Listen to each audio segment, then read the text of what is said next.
All right, I'm going to go through this work and power notes with you so you can get acquainted with the equations, and I'll do a few examples. So work is done when a force causes a displacement of an object. So if you have no force or you have no displacement, you will have no work being done. Our equation is work is equal to force times displacement cosine of your angle. This is only if you have an angle between your displacement and your force being exerted. Work is measured in joules. Right, and you already know forces in newtons and distances in meters. But work is scalar, so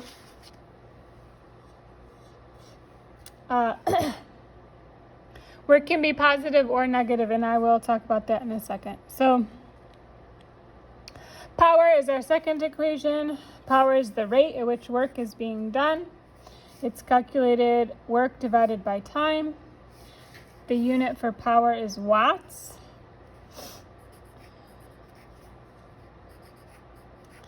All right, so let's go back quick to take a look at this. So if you have a block and it's sitting on a table and you draw a free body diagram for the block, so you have your gravitational force down, you have your force normal up, perpendicular to your surface, maybe you have an applied force, and you have some frictional force acting opposite your motion. So this block is going to be moving to the right. So my displacement is going to be to the right.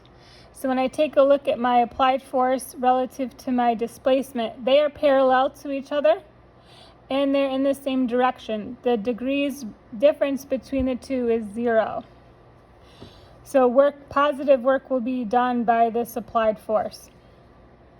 Taking a look at my force normal is 90 degrees from my displacement. So no work will be done by my normal force because cosine of 90 is 0. So no work is done by a force that is perpendicular to your direction of motion. Your gravitational force to the same end is 90 degrees from your displacement, and it will also do no work on your object. Your frictional force, though, being parallel, right, to your motion or your displacement, but it's in the opposite direction. So we say negative work is being done because cosine of 180 is -1. So anything that is any force that is at an angle or has some, has some part that is parallel to my displacement is going to be positive work. So the cosine component comes in. So this applied force that's at an angle, like just the cosine component contributes to my work being done.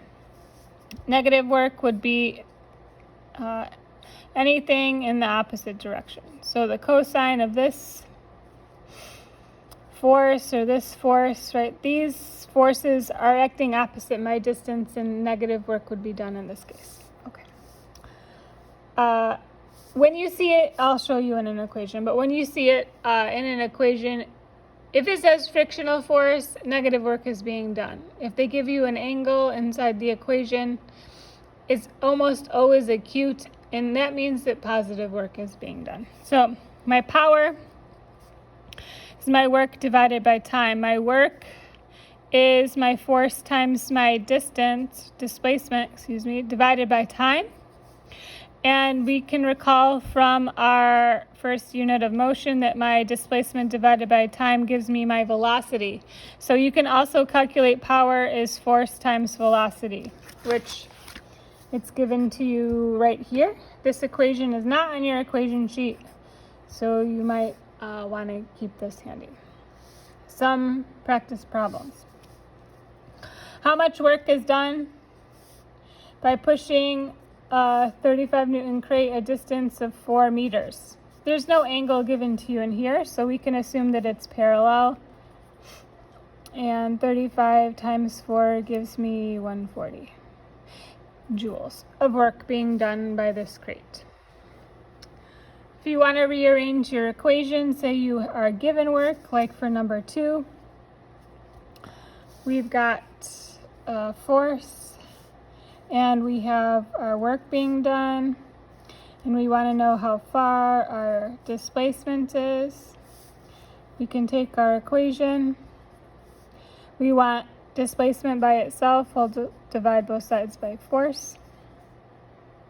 So my work divided by my force will give me my displacement, and in this case it's going to be 50 meters.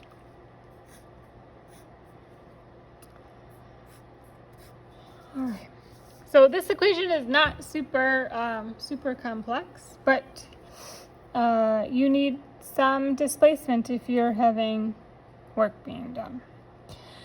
To help you visualize this, you can draw direction arrows. Which direction is my force and which direction is my displacement? Let's take a look at the back real quick. This one, number 11, is conceptual. It says, during a powerhouse lab, Jack and Jill run up the hill. Jack is twice as massive as Jill, and Jill ascends the same distance in half the time. So the force here that we're working with is going to be your gravitational force. So your mass times gravity times your displacement will give you your work being done. So if Jack is twice as massive as Jill, we can say that Jack is doing 2 times as much work,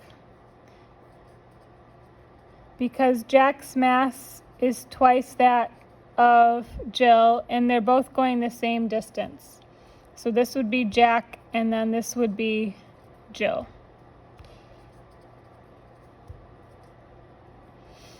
The question also asks about the power, though. The power is your work divided by time. So Jack did twice as much work, and he did it in some amount of time. We'll call it 1. Jill did half as much work as Jack, but she also did her work in half the time, right? It says she ascends the same distance in half the time. So 2 divided by 1 gives you 2. 1 divided by half also gives you 2. So they have done the same amount of work. Let me do a problem with power, and then we can call it a day. So for this problem down here, 14, 15, 16 goes with this diagram. So a 15 Newton girl climbs a flight of stairs for 3 seconds. So her work being done is force times distance. I'm going this vertical height here, and my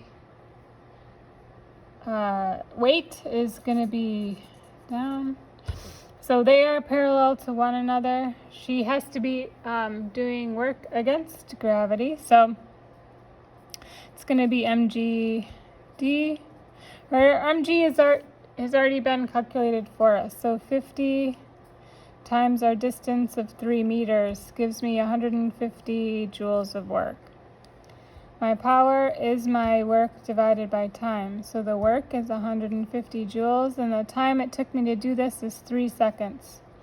So I did 50 watts of work.